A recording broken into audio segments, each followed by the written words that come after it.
तो गाइस, जैसा कि हम पिछले वीडियो में देख चुके हैं एपिसोड 5 के अंदर, हमें पता चल जाता है कि खून कैसे ट्रिक लगा के जो राउंड्स हैं उनको क्लियर करता है। वो कैसे 3 लोगों की हेल्प करता है और उनसे उनके द्वारा वादा करता है या उनको प्रॉमिस कर देता है कि अगर तुम लोग मेरी हेल्प करोगे तो मैं तुम्हें आगे पहुंचा दूंगा। और हम देखते हैं ऐसे ही वो 3rd और 4th राउंड क्लियर कर लेते हैं। 5th राउंड के अंदर लगभग सभी टीम्स आ जाती हैं। उसके बाद बाम थ्रोन पे बैठ जाता है, उसके ऊपर अटैक होते हैं, लेकिन बाम घायल भी हो जाता है। जब लास्ट के 30 सेकंड बचे हुए होते हैं तो राहेल के सर पे कोई ब्लैक ड्रेस में जो लड़की है वो वार करती है और दूसरा वार करने ही आती है कि बाम बीच में आ जाता है और उसके ऊपर चोट लग जाती है। उसके बाद हमें शिनसू की खतरनाक पावर देखने को मिलती है जो शायद बाम के अंदर से निकलती हैं। और आगे बहुत सारा डिस्कशन है जो अगर वीडियो वापस आई तो आप देख लेना, वरना मैं अपलोड कर दूँगा। सो गाइस, वीडियो में आगे पढ़ने से पहले एक छोटी सी रिक्वेस्ट है यार, प्लीज़ यार चैनल को सब्सक्राइब कर देना और जो बेल आइकन है उसको ऑन कर देना ताकि मैं मोटिवेटेड रहूँ वीडियो बनाने को लेकर। और अगर आपको मेरा एपिसोड अच्छा लग रहा है तो एंड में इसे लाइक करना ना भूलिए। तो अब बढ़ते हैं हम आगे। तो जैसा कि हम पिछले कई वीडियोस में देख चुके हैं, बाम को अपनी मेमोरी याद नहीं है। उसको बस वही मेमोरी याद है जो वो राहेल से मिलने के बाद हुई है और राहेल ने उसे सब कुछ सिखाया है। और जो बाम है उसका फुल अफेक्शन है राहेल से, ये तो हमें ऑलरेडी पता है। तो एपिसोड के स्टार्टिंग में हमें दिखाया जाता है कि राहेल बाम को स्टार्स या तारों के बारे में बता रही होती है। उसने उसकी पिक्चर्स ड्रॉ की है स्टोन्स के ऊपर और बताया है कि स्टोन्स का जो बैकग्राउंड है वो हटा दो, सिर्फ इमेजिनेशन देखो, वो भी स्काई के अंदर। तो वैसे स्टार्स होते हैं जिन्हें मैं देखना चाहती हूँ और इसी के लिए मैं टावर चढ़ना चाहती हूँ और वहाँ पर कोई नहीं होगा जो हमें रोक पाएगा उन्हें देखने के लिए। और प्रेजेंट में हमें दिखाया जाता है राहेल है वो खून को बता रही होती है कि बाम को अपनी कुछ भी मेमोरी याद नहीं थी। वो मुझसे मिला तो एक गुफा में था, उसके बाद मैंने इसको सब कुछ बताया था, लेकिन मैं टावर चढ़ना चाहती थी स्टार्स को देखने के लिए और बाम चाहता था कि मैं उसके साथ रहूं। और जब मैं टावर चढ़ने गई तो वो रोते रोते मेरे पास आया और कहा कि प्लीज़ टावर मत चढ़ो, लेकिन मैंने उसे छोड़ दिया और मैं टावर चढ़ने लगी। लेकिन मैंने कभी सोचा नहीं था हम कभी फिर से मिलेंगे क्या। फिर जो खून है वो कहता है कि मेरा टाइम वेस्ट मत करो, मुझे सिर्फ इतना बताओ कि तुम मुझसे क्या चाहती हो। वेल, जो राहेल है वो कहती है कि बाम को मेरे बारे में मत बताना। खून कहता है कि ऐसा क्यों। फिर राहेल बताती है कि हम दोनों एक दूसरे के लिए कमज़ोरी बन जाएंगे। और खून कहता है कि शायद इसीलिए तुमने क्राउन गेम के अंदर वो जो क्राउन है वो नहीं लिया होगा। राहेल हाँ कहती है इस बात पर, और शायद इसी में हम दोनों की भलाई है कि हम एक दूसरे से दूर रहें। उसके बाद राहेल चले जाती है। खून इस बात के बारे में सोच रहा होता है अकेला बैठा हुआ, और वो सोचता है कि शायद दोनों की भलाई नहीं है, सिर्फ तुम्हारी ही भलाई है, ऐसा वो मन में सोचता है राहेल के लिए। उसके बाद उसे मारिया का ग्लिम्स आता है और वो कहता है कि बाम, मैं मतलबी लड़कियों को अच्छी तरह जानता हूँ, मैं तुम्हारे साथ कुछ भी बुरा होने नहीं दूंगा, चाहे मुझे कितने भी झूठ बोलने पड़े। और फिर हम देखते हैं जो अपना गेटर है वो बाम को देख रहा होता है बाहर से, लेकिन वो ऐसा इंटेंशन करता है कि वो उसकी परवाह नहीं करता, लेकिन वो परवाह करता है उसकी। और बाम वो जैसे ही खून बाहर आ जाता है वो कहता है कि मैं उस ब्लैक टर्टल की परवाह नहीं करता। खून स्माइल करता है और कहता है चलो अंदर आ जाओ। और अगले सीन में हम देखते हैं हमें लिजर्ड को दिखाया जाता है जो आनक होती है। उसके हाथ में हम देख सकते हैं ब्लैक मार्च है जो शायद उसने बाम से ले ली होगी, तब वो बेहोश हो गया होगा, शायद तब उसने ब्लैक मार्च को चुरा लिया होगा। वेल, वो अपने रूम की तरफ बढ़ रही होती है जहाँ पे हम देखते हैं शिबिसू बैठा है। शिबिसू उससे पूछता है ये तुम्हारी बात नहीं सुनती, वो ब्लैक मार्च के बारे में बात कर रहा है। फिर आनक उसे बताती है कि ये लड़कियों से बात नहीं करती, सिर्फ लड़कों से बात करती है। शिबिसू कहता है कि चलो मैं ट्राई करता हूँ, और जैसे ही वो उस तलवार को छूने के लिए जाता है उसको बहुत ज़ोर का शौक लगता है। जब आनक पूछती है कि तुम तो लड़कों से बात करना चाहती थी ना, लेकिन ब्लैक मार्च का रिप्लाई आता है कि मैं सिर्फ सुंदर लड़कों से बात करती हूँ, इसीलिए उसने शिबिसू को शौक दिया। शिबिसू कहता है तुम्हारे पास ऑलरेडी ग्रीन अप्रैल है तो तुम्हें ब्लैक मार्च क्यों चाहिए। आनक कहती है मैं तुम्हें नहीं बताने वाली कहेंगे। शिबिसू कहती है तुम भी कितनी जिद्दी हो। अगले सीन में हम देखते हैं आनक जैसे ही कमरे से बाहर निकल रही होती है वहाँ पे एंदरोसी होती है और वो उससे कहती है क्या तुम इसकी मालकिन हो। या तुम्हें सच में पता है इसका मालिक है कौन? फिर आनक पूछती है दिलचस्पी नहीं है, लेकिन एंड्रोसी उसे बताती है यूरी जाहद। वो ऐसी अकेली जीनियस फिशरमैन थी जिसने 13 मंथ सीरीज में से एक तलवार मिली थी। वेल फिशरमैन और उन सभी के बारे में आगे पता चलेगा, लेकिन हमें पता है कि पिछले 500 सालों में से वो one of the greatest warrior है। एंड्रोसी कहती है अगर तुम अपनी जगह भूल गई हो और लड़ोगी तो तुम मर भी सकती हो बहरूपी कहीं की। और आनक उस पर अटैक करती है, लेकिन वो उसे काउंटर कर लेती है। और फिर एंड्रोसी उसे बताती है कि मैंने तो सिर्फ तुम्हें चेतावनी दी है। फिर अगले सीन में हम देखते हैं कि गेटर अपनी चॉकलेट्स को ढूंढ रहा होता है और देखता है मेरी चॉकलेट कहाँ गई, लेकिन हम देखते हैं वहाँ पे खून बैठा है और वो मन में सोच रहा होता है कि मैं मतलबी लड़कियों को अच्छी तरह जानता हूँ, तो बाम मुझे माफ़ करना, लेकिन मैं तुम्हें उस लड़की के पास नहीं ले जाऊँगा। लेकिन हम देखते हैं कि राहेल एक कमरे में बैठी चॉकलेट खा रही होती है जहाँ पे अंधेरा रहता है। और अगले सीन में हम देखते हैं जो गेटर है वो खून बाम को उठाने की कोशिश करता है और कहता है अब उठ भी जाओ। और हम उसके बाद देखते हैं कि बाम की आंखें खुल जाती हैं और जैसे ही बाम उठता है खून और गेटर खुश हो जाते हैं कि बाम उठ जाता है। फिर खून उसे बताता है कि तुम पिछले 5 दिनों से नींद में थे। बाम कुछ कहने की कोशिश करता है, लेकिन खून उसे समझाता है कि तुम डिस्क्वालीफाई नहीं हुए, तुम लकी हो। के बाद हमें पहले का सीन दिखाया जाता है जहाँ पे जो पोजीशन सिलेक्शन टेस्ट है वो स्टार्ट हो रहा होता है। जो टेस्ट एडमिनिस्ट्रेटर लीरो रो है वो उन सभी को समझा रहा होता है कि ट्राई के दौरान तुम्हारी पोजीशन है वो एक अहम रोल अदा करती हैं। मतलब कि जो टावर में लड़ाइयाँ लड़ी जाती हैं वो टीम बैटल्स होती हैं और उसमें तुम्हारी जो पोजीशन होती है तुम उसके हिसाब से परफॉर्म करते हो। फिर वो बताता है कि पोजीशन 5 तरह की होती है जो हम अपनी स्क्रीन पे देख सकते हैं। सबसे पहले हमें बताया जाता है फिशरमैन के बारे में, जो कि नज़दीक की लड़ाइयाँ मतलब hand to hand combat fight करते हैं और जंग के मतलब दिल की तरह काम करते हैं, हार्ट जैसा फंक्शन होता है उनका। सेकंड बताया जाता है स्पीयरर बियरर, और उनके बारे में बताया जाता है कि वो दूर से अपने एनिमी के ऊपर अटैक करते हैं और उन्हें मारते हैं। थर्ड हमें बताया जाता है लाइट बियरर, उसके बारे में बताया जाता है कि वो अपने मतलब लाइट हाउस से जो टावर है उसको रोशन करते हैं और जो जानकारी है उनको इधर से उधर ट्रांसफ़र करते हैं। शायद ये थोड़ा माइंडली हो सकता है, जो माइंड बैटल्स लड़ते हैं मतलब प्लान वगैरह करते हैं, इधर उधर सबको बताते हैं। वेल अगला हमें बताया जाता है स्काउट के बारे में। वो भी आगे रहते हैं और अपने दुश्मन पे नज़र रखते हैं और फिशरमैन की हेल्प करते हैं। और जो लास्ट होता है वो होता है वेव कंट्रोलर, और बताया जाता है कि जो मतलब वेव कंट्रोलर और सबसे स्ट्रॉन्गेस्ट होते हैं वो इस लड़ाई के डायरेक्टर होते हैं। वो अब शिंसु इस्तेमाल कर सकते हैं और जो लड़ाई है उनको पूरा करते हैं। मतलब सबसे स्ट्रॉन्ग शायद वेव कंट्रोलर ही होंगे।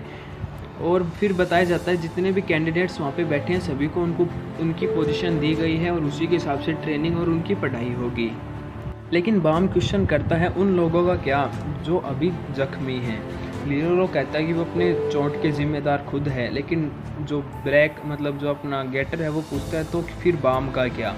वह लीरो कहता है कि वैसे भी बाम की जो पोजीशन है वो वेव कंट्रोलर है और जो उसके इंस्ट्रक्टर हैं जिसका नाम युगा है वो उनके आने में देरी हो चुकी है, वो 2 दिन लेट रहेंगे, इसलिए शायद वो टेस्ट दे पाएगा। कि उसकी जो ट्रेनिंग है वो वहीं से स्टार्ट हो जाएगी। फिर हमें प्रेजेंट का सीन दिखाया जाता है जहाँ पे हम देखते हैं बाम जो अभी उठा है वो थोड़ा चौंक जाता है और खून उसे बताता है कि हमारी ट्रेनिंग तो बीते हुए कल से स्टार्ट हो चुकी है, लेकिन तुम लकी थे और वो टीचर है वो लेट हो गई, इसलिए तुम्हारी ट्रेनिंग कल से स्टार्ट होगी। फिर बाम कुछ बोलने की कोशिश करता है, लेकिन खून समझ जाता है कि वो राहेल के बारे में पूछ रहा है और वो कहता है कि वो लड़की जिसे तुमने बचाया था वो सही है, लेकिन वो राहेल नहीं है, शायद तुमने उसे कुछ और ही समझ लिया। लेकिन खैर अगर तुम टावर चढ़ते रहे तो अंत में तुम उससे मिल ही जाओगे। उसके बाद हम देखते हैं जो खून है वो बाम को कहता है मैंने तुम्हारे लिए नए कपड़े लिए हैं क्योंकि तुम्हारे पहले वाले बहुत मतलब खून से भर चुके थे, तो तुम चेंज कर लो। गेटर पूछता है मेरे कपड़े कहाँ हैं। खून कहता है कि अगली बार जब मैं जानवरों की दुकान पे जाऊँगा तुम्हारे लिए कॉलर ज़रूर ख़रीद लाऊँगा बड़े सर वाले। और उससे अगले सीन में हम देखते हैं कि जो बाम है वो मतलब अपने कपड़े बदलता है, नए कपड़े पहनता है जिसमें वो अच्छा दिख रहा होता है और मन में सोचता है कि क्यों राहेल, क्या मैं तुम्हारे साथ नहीं रह सकता। और वो मतलब बाहर जैसे कॉरिडोर में जा रहा होता है जहाँ पे राहेल का मतलब जो रूम होता है उसके बाहर लिखा होता है मिचेल नाइट, शायद उसने अपना नाम बदल दिया। वो बाहर खड़ा रहता है और मन में सोचता है कि क्या तुम तारे देखने के लिए इतनी बेताब हो, मैं तुम्हारे साथ भी नहीं रह सकता। इसी बीच में हमें दिखाया जाता है जो खून है वो भी मन में ही एक जगह बैठा हुआ सोच रहा होता है कि मेरे साथ जो हुआ मैं वो तुम्हारे साथ नहीं होने दूंगा बाम, इसके लिए चाहे मुझे कितने भी झूठ क्यों ना बोलना पड़े। फिर जब वो लोग खाना खा रहे होते हैं, बाम को उदास देख कर खून कहता है चलो मान लो वो वही लड़की है जिससे तुम मिलना चाहते हो, लेकिन वो तुम्हारे साथ नहीं चढ़ना चाहती, मतलब अभी वो नहीं चढ़ना चाहती। अगर तुम ताकतवर बन जाओ तो वो तुम्हारे साथ ज़रूर चढ़ेगी। टावर की बात चल रही है। जो गेटर है वो भी कहता है कि ताकतवर बनो ब्लैक टर्टल। और उससे अगले सीन में हम देखते हैं जो युगी है, जो मतलब वेव कंट्रोलर्स को ट्रेनिंग कराता है, वो सभी को ट्रेनिंग करा रहा होता है जो वेव कंट्रोलर्स होते हैं। वो उन्हें शिनशु के बारे में बता रहा होता है कि वो कितना ताकतवर होता है, एक गॉड लाइक मतलब वो मैटर होता है, ऐसा वो बताता है। और वो सभी से कहता है कि एक निश्चित मतलब एक फिक्स अमाउंट से ज़्यादा शिनशु यूज़ करने के लिए तुम्हें एडमिनिस्ट्रेटर से कॉन्ट्रैक्ट बनाना होगा। तो सभी लोग अपनी जो पॉकेट है उसी को विजिबल करो और उसके बाद कहो कि एडमिनिस्ट्रेटर से कॉन्टैक्ट बनाए, ऐसा कोई कमांड उन्हें कहना होता है। और जैसे ही सभी लोग ऐसा कहते हैं, हम देखते हैं कि बाम एक एलमाइटी क्रिएचर जो बहुत स्ट्रॉन्ग लग रहा होता है उसके सामने जाके खड़ा हो जाता है। वो कहता है कि तुम थोड़े खास हो बच्चे, तुम्हें कॉन्ट्रैक्ट बनाना है शिनशु के लिए। बाम कहता है हाँ, और फिर वो कहता है कि मैं तुम्हारा कॉन्ट्रैक्ट बना दूंगा, लेकिन ध्यान रखना ये तुम्हारे लिए जंजीरों के बराबर होगा। वेल उसने ऐसा मुझे अभी तक नहीं पता, वेल आगे पता चल जाए शायद। जैसे ही कॉन्ट्रैक्ट बन जाता है, बाम जैसे ही अपनी आंखें खोलता है वो बहुत ज़्यादा थका हुआ दिखाई दे रहा होता है। बाम अब मतलब सभी को देखता है आसपास, वो सभी नॉर्मल लग रहे होते हैं। युगी भी उसे कहता है तुम थोड़े कमज़ोर लग रहे हो, कल की ट्रेनिंग के लिए आराम कर लो। वहाँ पे वो लड़की भी होती है जिसकी आंख है वो डैमेज्ड होती है, क्योंकि वो शिनशु के वेव के कांटेक्ट में आ जाती है जो बाम से निकली थी, हम जैसे हमने पिछले एपिसोड में देखा था। तो बाम उसे सॉरी कहता है, लेकिन वो लड़की कहती है इसमें तुम्हारी गलती नहीं है, तुम्हें भी चोट लगी थी। उसके बाद हम देखते हैं जो हो होता है जिसका एक सींग हुआ होता है सिर पे, हमने देखा था। हो और लोरे वो बाम से इंट्रोड्यूस होते हैं। और जो हो है वो कहता है कि मैं तुम्हारी हेल्प करूँगा, तुम मुझसे कोई भी हेल्प ले सकते हो। फिर बाम उसको थैंक यू कहता है और मन में सोचता है कि मैं तो इन्हें कभी नहीं हरा पाऊँगा। फिर जैसे ही हो और लोरे अपने कमरे में जा रहे होते हैं, लोरे उसे कहता है कि तुम बहुत मदद करते फिर रहे हो, क्या बात है। फिर होप उसे समझाता है कि कमज़ोरों की मदद करनी चाहिए। और फिर जैसे ही वो गेट बंद करके अंदर जाता है, हमें पता चलता है कि वो बहुत ज़्यादा थक चुका होता है। होप प्रिटेंड कर रहा होता है कि वो ताकतवर है, लेकिन असल में वो कमज़ोर है। फिर अगले सीन में हम देखते हैं कि बाम और खून अपने कमरे में बैठे हुए रहते हैं, जहाँ पे खून मतलब क्लास के बारे में बात करता है, वो कितनी बोरिंग होती है। वेल बाम उससे गेटर के बारे में पूछता है और फिर खून उसे बताता है कि वो बियरर टेस्ट देने के लिए उन्हें दूर के टारगेट को हिट करना पड़ता है। और हमें दिखाया जाता है गेटर अपनी ट्रेनिंग कर रहा होता है और फिर वो खून को कहता है कि मैं पहले जैसा बनने जा रहा हूँ, अलविदा तुझे। और खून कहता है कि ये उसके आखिरी शब्द थे। बाम कहता है कि सभी लोग इतने जोश में हैं। फिर खून कहता है क्योंकि सभी को टावर चढ़ना है। और उसके बाद बाम कहता है कि तो मुझे भी इतनी मेहनत करनी होगी, कम से कम ताकि मैं राहेल से बात कर सकूं। उससे अगले सीन में हम देखते हैं कि जहाँ पे बाम और खून जिस रूम में बैठे हैं उसके बाहर हम देखते हैं शिबिसु और हेड्स वहाँ पे आते हैं। वो कहते हैं हमारी एक रिक्वेस्ट है। उसके बाद एक सीन पलटता है जहाँ पे हम देखते हैं कि राहेल सपना देख रही है जिसके अंदर वो एक मतलब स्टार टाइप कोई ऑब्जेक्ट का पीछा कर रही है जो कि बहुत चमक रही है और वो आगे बढ़ रहा है। वो एट दी एंड जाके बाम के ऊपर रुकता है और उसके आर पार जितने भी साथी हैं उनकी शेडो दिखाई जाती है और वो राहेल से दूर जा रहे होते हैं। राहेल कुछ बोलती है और उसी के साथ उसका सपना यहीं खुल जाता है। उससे अगले सीन में हम देखते हैं कि एंद्रोसी है वो अपना खाना ले रही होती है कुक के पास से, जो शेफ़ वहाँ पे रहता है। और हमें बताया जाता है नॉर्मली कि जो यहाँ पे पैसे वगैरह कुछ नहीं लगते, जो इंडिविजुअल है उसके पॉइंट्स होते हैं। तो वो खाना खाते हैं या कुछ एनर्जी ड्रिंक वगैरह लेते हैं तो उनके पॉइंट खर्च होते हैं। इसी बीच एंद्रोसी देखती है कि हेड्स, लोरे, बाकी आप जो स्क्रीन पे देख सकते हो, खून, एक वो लड़की, वो सभी लोग आपस में बैठ के बातें कर रहे होते हैं। तो एंद्रोसी वहाँ पे जाती है और सोचती है कितना अजीब है, ये लोग दुश्मन में भी कितना दोस्ताना बन रहे हैं। वेल वो लोग आपस में बात कर रहे होते हैं, जैसे कोई दूसरे को कहता है कि मैं कल तुम्हें खाना दे दूंगा, बस अपना प्रॉमिस याद रखना वगैरह वगैरह, ऐसे वो सब मतलब मौज मस्ती और बातें कर रहे होते हैं। एंड्रोसी वहाँ पे जाती है और पूछती है कि तुम लोग क्या बातें कर रहे हो। शिबिसु वहाँ पे रिप्लाई देता है कि हम लोग स्काउट्स जितने भी दोस्त हैं या जितने भी हम मतलब पोजीशन दी गई है सभी आपस में फ्रेंड बनाने के लिए देख रहे हैं, मतलब एक दूसरे को फ्रेंड बनाना। एंड्रोसी मन में सोचती तो है पर वो भी वहीं पे ज्वाइन हो जाती है और अपना इंट्रोडक्शन कराती है कि मैं एंड्रोसी हूँ, तुम सभी से मिलके खुशी हो। वो वहाँ पे बैठ जाती है और वो जो लड़की जिसके पास नॉर्मली चाकू है शिबिसु उसे कहता है चल बुढ़ी उधर हट वहाँ पे बैठ, क्योंकि एंड्रोसी वहाँ पे आ जाती है। वो फिर वो लड़की कहती है साले हवस के पुजारी। और फिर अगले सीन में हमें दिखाया जाता है जो हेड्स और शिबिसु हैं उनकी जो रिक्वेस्ट होती है, उनकी रिक्वेस्ट होती है कि एक हफ्ता या एक वीक के अंदर 9 लोग हैं वो आपस में फ्रेंड बन के रहे, मतलब 9 people in a week will be friends, ऐसा उनका मानना होता है। और ऐसा वो कुछ पेपर वगैरह पे साइन करा लेते हैं। फिर हम देखते हैं जो खून है वो कहता है कि हम तुम्हारा भरोसा क्यों करें, क्योंकि तुमने बाम मतलब तुम उसके साथी हो जिसने बाम की ब्लैक मार्क चुराई है। फिर हेड्स वहाँ पे कहता है हमने उससे नाता तोड़ दिया है। बाम कहता है तो मैं उस पर कैसे भरोसा कर लूँ जो अपने टीममेट का साथ छोड़ दें।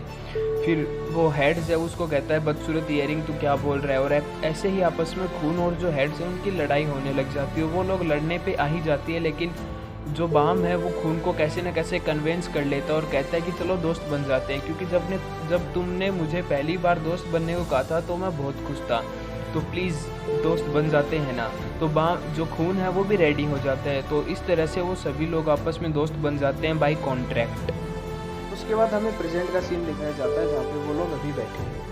तो प्रेजेंट कंडीशन में जो एंड्रोसी है वो कहती है तो शायद ये लोग आपस में इसीलिए लड़ते हैं क्योंकि इनकी लड़ाई हो चुकी है। वो हेड्स और खून के बारे में कह रही है, लेकिन फिर भी वो लोग दोस्त हैं।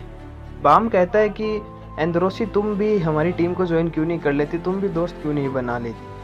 शिबिसु एट द टॉप वो सबसे आगे रहता है, हाँ क्यों नहीं बनाती तुम दोस्त वगैरह वगैरह। उसके बाद एंड्रोसी कहती है शायद मैं दोस्ती बढ़ाना चाहूँगी तो हेड्स से बढ़ाना चाहूँ क्योंकि वो हैंडसम है।